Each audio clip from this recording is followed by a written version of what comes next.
Развитие моногородов, экологическое состояние Арктики и научное сотрудничество в нефтегазовом и сельскохозяйственном секторах экономики – вот темы конференции «Европейская зона российской Арктики». Сценарии развития ситуации сегодня в Сыктывкаре обсуждают лучшие умы России, Финляндии и Сербии. Несмотря на то, что события носят научно-прикладной характер, ожидается, что выработанные в Коми предложения найдут немедленное применение в управлении текущими процессами на уровне страны. Ведь Арктика объявлена одним из приоритетов в работе правительства президента. Константин Куратов продолжит. Северные люди – люди особенные, говорит директор Института физиологии Коми научного центра, доклад которого тронул всех присутствующих, воодушевляя одних и удручая других. Он рассказал о доказанных наукой факторах влияния северного климата на человека. Коренное население, а также те из мигрантов, кто уже родился в условиях Арктики, они уже освоились и на уровне физиологии, и на психологическом уровне. А вот мигрантам, прибывающим на север, приходится тяжело. Впрочем, основные угрозы севера известны, а у наших врачей готово для завоевателей Арктики множество наработок, помогающих полноценно жить в экстремальных условиях. Некоторые очень просты и можно взять любому на вооружение уже сейчас. Основная проблема витаминного статуса человека на севере и в Российской Федерации в целом, на севере особенно, это дефицит витамина В1, снижение умственной и физической работоспособности.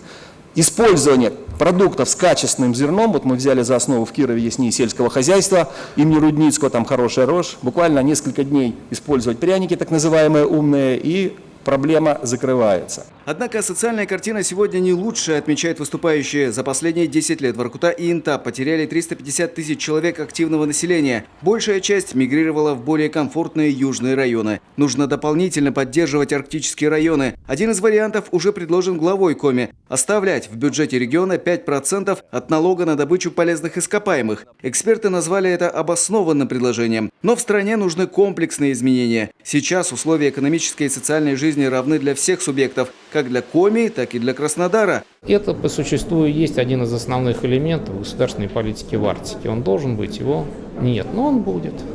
Он неизбежно будет, потому что развитие без этого невозможно. А в Арктику идут все, и на Арктику. Посмотрите, как страны зарубежные, да, не только приарктические, а южные страны. Сколько у нас наблюдателей в Арктическом совете? Так Испания, Италия, очень северные страны. Или, например, Япония, Китай, Южная Корея, Сингапур, да, так сказать, Индия. Наблюдатели очень. Они с большим интересом смотрят на Арктику. Почему? Арктика – это ресурсы. Будет изменяться и карта арктической зоны. В этом федеральные эксперты уверены, учитывая, насколько активно и обоснованно северные субъекты, в том числе и наш, отстаивают свои арктические интересы. У Коми это Усинск, Инта и Усть-Сыльма. А пока одной из 8 опорных зон освоения Арктики стала только Воркута. Это признание на российском уровне, что Воркута – надежный плацдарм в решении задач государственной политики. Именно отсюда будет построен железнодорожный выход к северным портам Усть-Кара и Индиго, а это использование дешевого морского транспорта по Северному морскому пути для вывоза полезных ископаемых. Не случайно ведь сегодня создание опорных зон в Российской Федерации, к одной из которых относится и Воркута, это, с моей точки зрения, центры кристаллизации новых задач, новых амбиций, новых подходов к освоению северов. А самое главное, суть, с чего я начал, это практически выход на новую парадигму от ухода с Арктики, где некомфортно проживать, до практически освоения и осмысления Арктики как российской территории, требующей развития, комфортных условий проживания и прорыва в 21 век.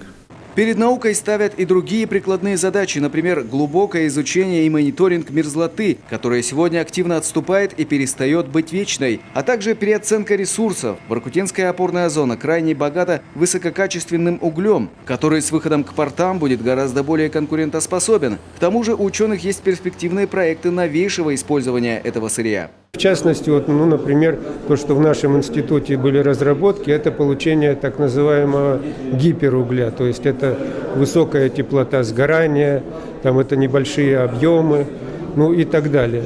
Но вот эти направления, они как-то пока ну так вот активно не развиваются. Мы будем пытаться, мы стараемся, мы будем это делать и в дальнейшем, чтобы эти разработки довести до практических каких-то приложений. Возможно, даже создание новых производств в нашей республике. И вообще переработка полезных ископаемых, как и везде.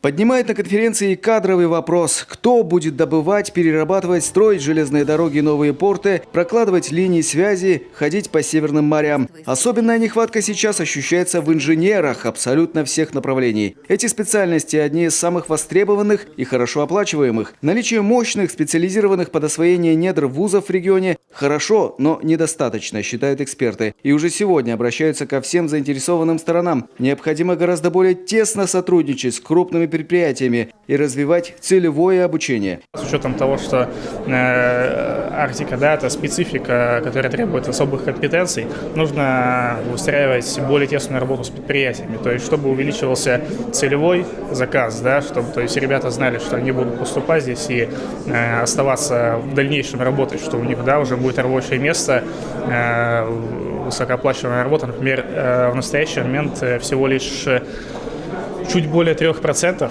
да, студентов, которые учатся по программам арктической направленности, они учатся по целевому набору. Мы считаем, что это значительно совсем небольшой процент. Решение проблем Арктики сегодня невозможно без участия международного сообщества. Природно-климатические и экологические условия северных территорий напрямую влияют на весь мир, поэтому к конференции в Сыктывкаре присоединяются ведущие зарубежные специалисты из стран Баренц-региона, стран-членов Арктического совета, Шведского агентства по охране окружающей среды, а также Соединенных Штатов Америки. Многие участвуют заочно и следят за работой площадок в режиме онлайн. Итогом конференции, как отметили организаторы, Республиканская академия госслужбы и управления, должны стать конкретные задачи, которые ученое сообщество будет ставить перед органами власти, и это будет уже настоящий вклад в развитие исследования Арктики. Константин Куратов, Олег Костромин, телеканал Юрган.